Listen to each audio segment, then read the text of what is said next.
Assalamualaikum warahmatullahi wabarakatuh. Selamat siang teman-teman Bapak semuanya, kelas 12. Bagaimana kabarnya hari ini? Baik, semoga semuanya tetap sehat dan tetap semangat menjalankan kegiatan kita di tahun ajaran yang baru ini. Oke semuanya, kita bertemu lagi dengan Bapak pastinya di bimbingan dan konseling pertemuan ketiga. Kalau kemarin kita membahas tentang keterampilan kerja, nah pada pertemuan kali ini kita masih membahas tentang pekerjaan, tentang dunia karir bekerja, tapi kita akan membahas pada materi tentang kedisiplinan, dalam hal ini disiplin kerja. Seperti itu ya. Jadi kalau kemarin kita membahas keterampilannya, nah sekarang kita akan membahas tentang kedisiplinannya. Oke, kalau gitu kita mulai saja.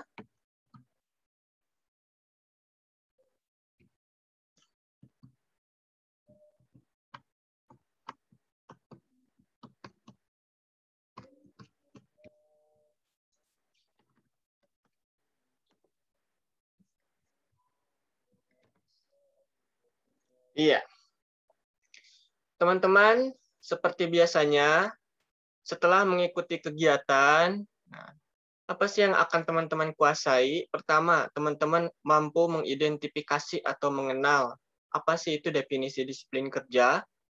Kemudian teman-teman akan mampu mengidentifikasi bentuk-bentuk dari disiplin kerja.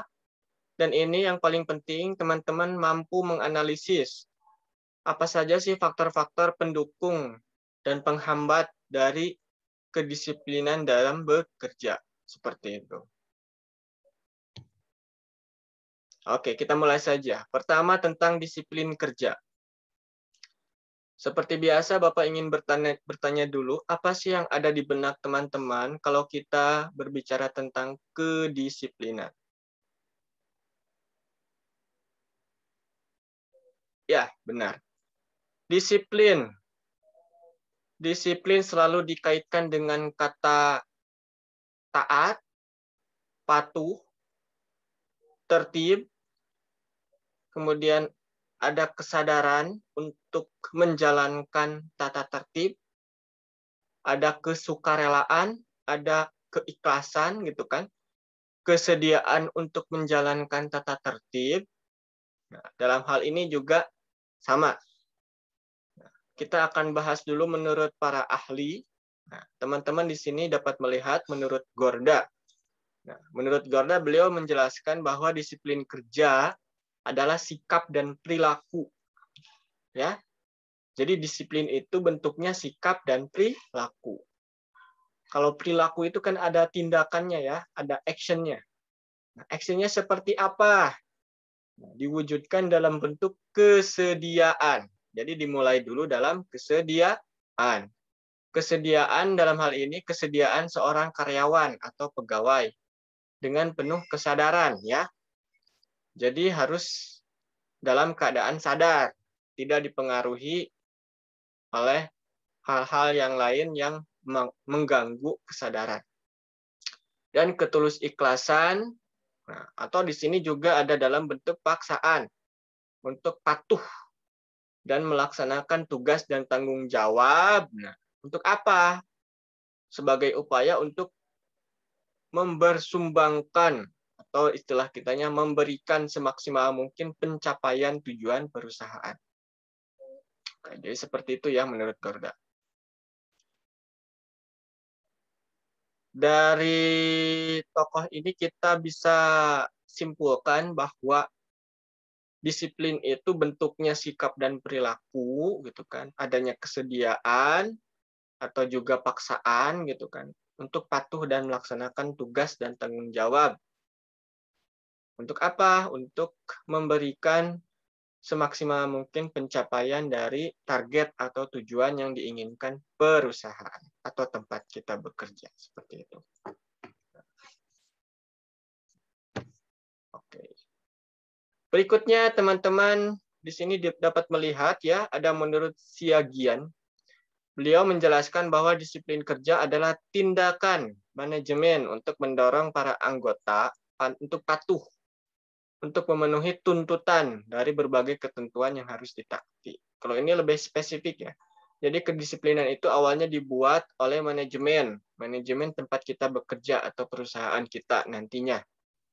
Untuk apa? Untuk mendorong para anggota organisasi, gitu kan, dalam hal ini orang-orang yang bekerja di tempat kerja tersebut untuk memenuhi tuntutan dari berbagai ketentuan yang harus ditaati, seperti itu. Yang terakhir kita lihat ada menurut Parwita. Beliau menjelaskan bahwa disiplin kerja merupakan kesediaan, hampir sama ya dengan Gorda. Kesediaan seorang karyawan untuk dapat mematuhi dan menjalankan berbagai ketentuan yang harus ditaati, seperti itu. Oke, dari ketiga tokoh kita bisa tahu dan mengerti bahwa istilah-istilah dalam disiplin kerja itu adanya kesediaan, ada ketulus ikhlasan gitu kan. Atau bisa juga dipaksa gitu kan, dipaksa untuk memenuhi ketentuan yang sudah ditetapkan. Nah, ketentuannya dibuat oleh siapa? Dibuat oleh manajemen tempat karyawan tersebut bekerja. Seperti itu. Oke. Kita sudah membahas tentang definisi. Nah, kita berikutnya akan bahas tentang bentuk-bentuk dari disiplin kerja. Nah, teman-teman di sini dapat melihat ada dua bentuknya, ada preventif, ada kuratif. Apa sih bedanya? Kalau preventif, prevent artinya mencegah. Mencegah apa? Mencegah terjadinya pelanggaran tata tertib. Dengan caranya cara apa? Dengan cara mendorong karyawan atau pegawai untuk taat pada standar dan ketentuan yang sudah ditetapkan. Seperti itu. Jadi, kalau kita bicara tentang disiplin preventif, nah di sana dibahas tentang cara mencegah ya, mencegah agar karyawan atau pegawai itu tidak sampai melakukan pelanggaran kedisiplinan.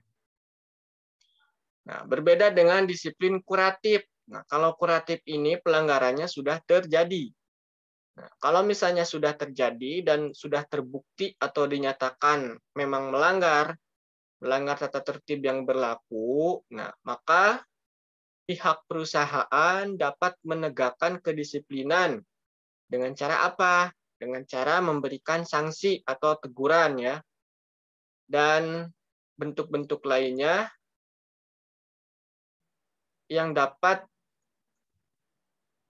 menegur atau memperingatkan dari karyawan agar tidak melakukan perbuatan yang sama atau pelanggaran yang sama di kemudian hari, seperti itu. Oke, kita sudah membahas definisi, kemudian sudah membahas bentuk-bentuk disiplin kerja.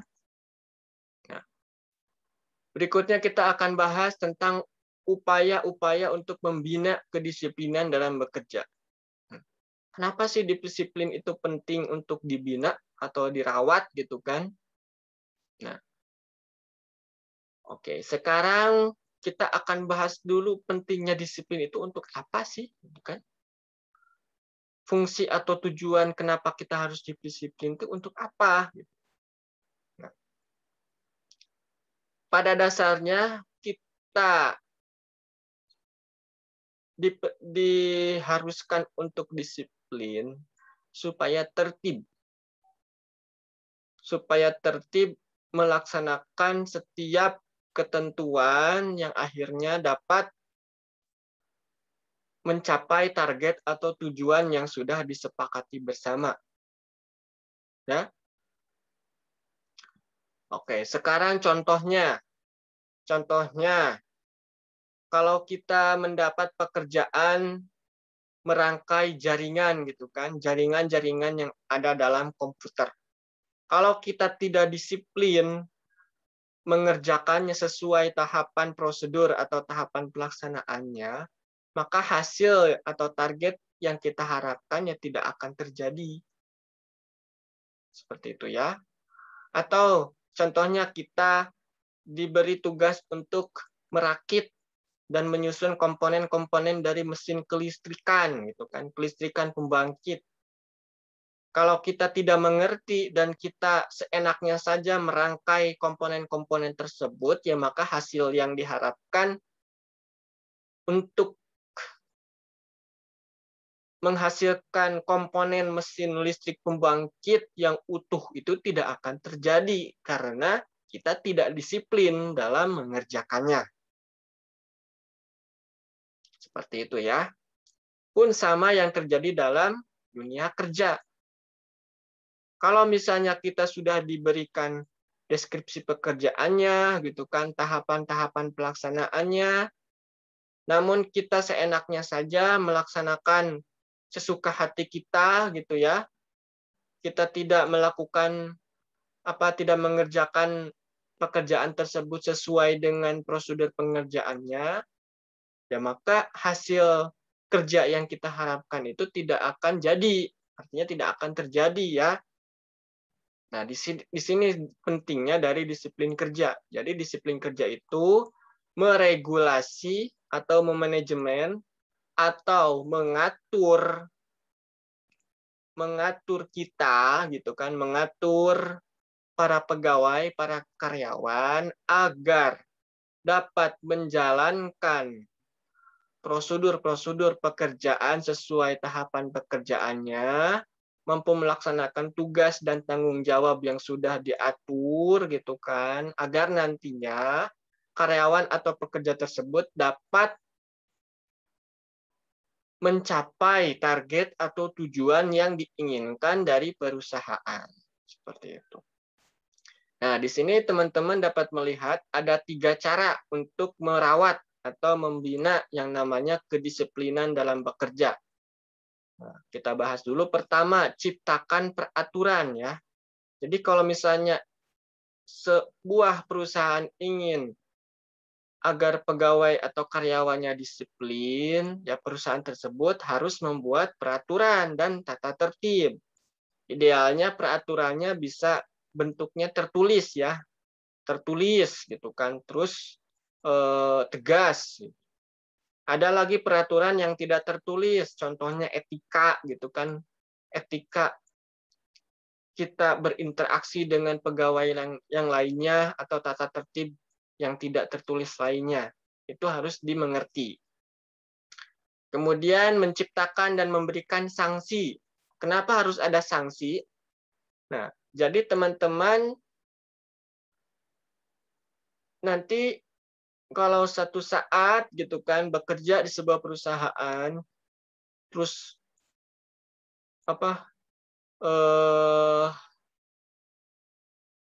melanggar ketentuan, salah satu ketentuan yang sudah diatur tapi tidak diberi sanksi, ya maka perbuatan atau tindakan tersebut ya berpotensi akan terulang lagi di kemudian hari. Nah, ini pentingnya sanksi. Sanksi diberikan agar pegawai atau karyawan bisa sadar gitu kan, sadar atas perbuatannya, kemudian terus mengakui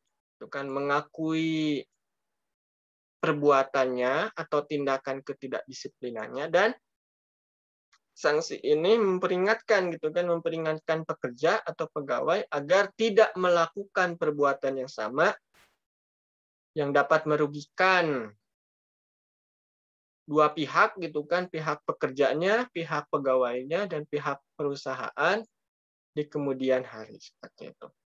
Yang terakhir, melakukan pembinaan melalui pelatihan-pelatihan yang terus-menerus. Nah, kalau ini pelatihannya dalam bentuk praktek gitu kan, simulasi. Jadi terus-menerus diberikan pelatihan agar nantinya pegawai atau karyawan tersebut terbiasa gitu kan, terlatih untuk mentaati tata tertib atau ketentuan yang sudah disepakati bersama, seperti itu. Itu ya tentang upaya membina disiplin kerja. Nah, dan yang terakhir, untuk membina disiplin kerja tersebut, ada faktor-faktor yang mempengaruhinya. Nah, di sini Bapak akan bahas faktor-faktor yang mendukung dalam pembinaan kedisiplinan dalam bekerja. Oke. Nah, mulai dari kepemimpinan. Kalau misalnya kepemimpinan dari pimpinan kita di perusahaan nanti, kalau misalnya mampu terbuka pada perbedaan gitu kan. Perbedaan dalam artian sadar gitu kan pada variasi atau variasi karakter-karakter yang ada di perusahaan tersebut. Terus mau membimbing dan mengawasi kedisiplinan bersama-sama. Nah, ini justru akan mendukung gitu kan.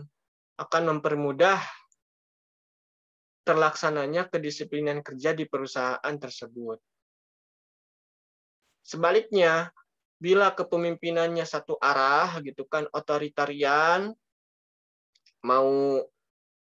maunya pada keinginan sendiri gitu kan, tidak mau tahu gitu kan apa sih yang diperlukan diinginkan pegawainya, maka kedisiplinan akan terhambat karena tidak dijalankan secara bersama-sama. Itu mah jadi maunya dari satu pihak saja, dari pimpinan perusahaan yang ingin menang sendiri, seperti itu. Oke, berikutnya ada motivasi diri. Nah, motivasi diri yang mau terus belajar dari kesalahan dan mau menjaga komitmen yang sudah disepakati. Nah, seorang pegawai atau karyawan yang punya motivasi mau belajar dari kesalahan, nah kalau misalnya dia punya motivasi ini, ya kemungkinan besar akan mempermudah dia untuk disiplin dalam bekerja. Karena menurut dia kesalahan itu bukan sesuatu yang memberatkan gitu kan, bukan sesuatu yang bikin malu, bikin stres. Justru lewat kesalahan dia bisa belajar gitu kan. Oh, ternyata saya salahnya kemarin di sini. Berarti untuk di kemudian hari saya harus belajar dan tidak akan mengulangi tindakan atau pelanggaran dari disiplin tersebut. Kemudian mampu menjaga komitmen yang sudah disepakati. Terakhir ada komunikasi. Nah, komunikasinya seperti apa? Komunikasi yang dua arah ya. Dua arah yang terus terjaga, terus kemudian mau mendengarkan. Nah, mau mendengarkan ini penting karena lewat mendengarkan kita bisa tahu dan kita bisa mengerti gitu kan variasi-variasi dari karakteristik-karakteristik yang ada. Kemudian mau menerima perbedaan pandangan. Kenapa ini penting? Karena setiap orang gitu kan, setiap pegawai, setiap karyawan itu pasti punya pandangannya sendiri gitu kan, pandangan subjektifnya sendiri. Nah, kalau misalnya ini tidak didengarkan dan tidak diterima, maka akan terjadi benturan dari perbedaan-perbedaan dari pandangan tersebut. Dan yang terakhir, ketika pandangan-pandangan tersebut nyatanya berbeda gitu kan, bisa didiskusikan dan akhirnya terbentuklah kesepakatan bersama gitu kan. Jadi tata tertibnya berasal dari berbagai pandangan, berbagai pendapat, kemudian ditemukan kesamaan dan akhirnya terbentuklah kesepakatan yang dibuat secara bersama-sama dan nantinya akan dilaksanakan bersama-sama juga seperti itu.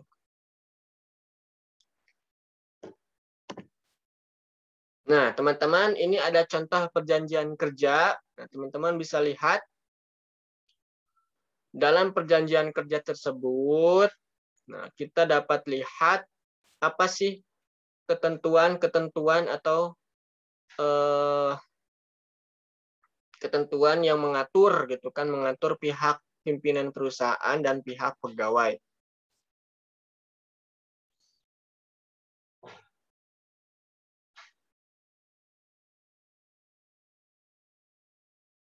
Oke, seperti itu ya.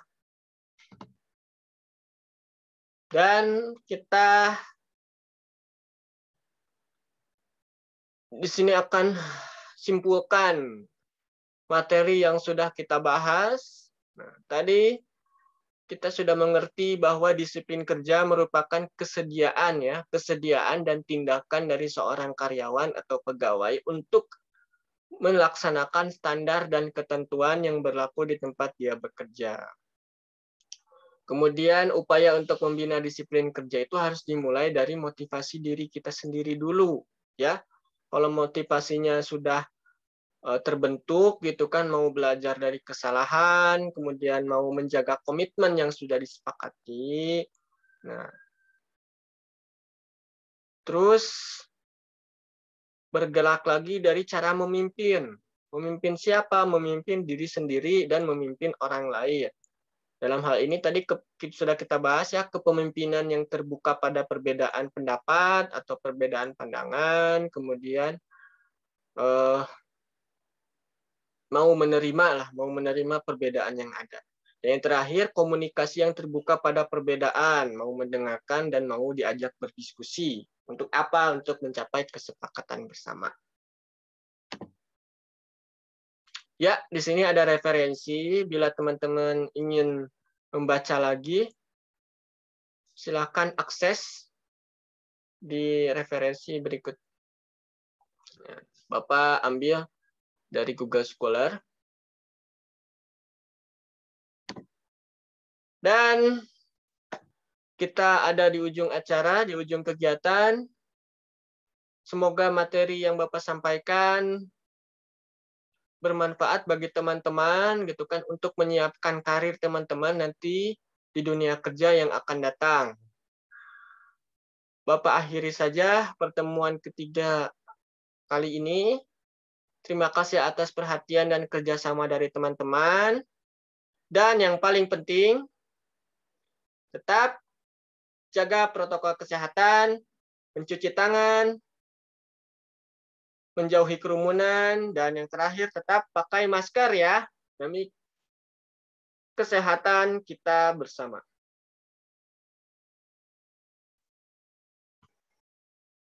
Oke, cukup dari Bapak. Tetap semangat. Dan wassalamualaikum warahmatullahi wabarakatuh.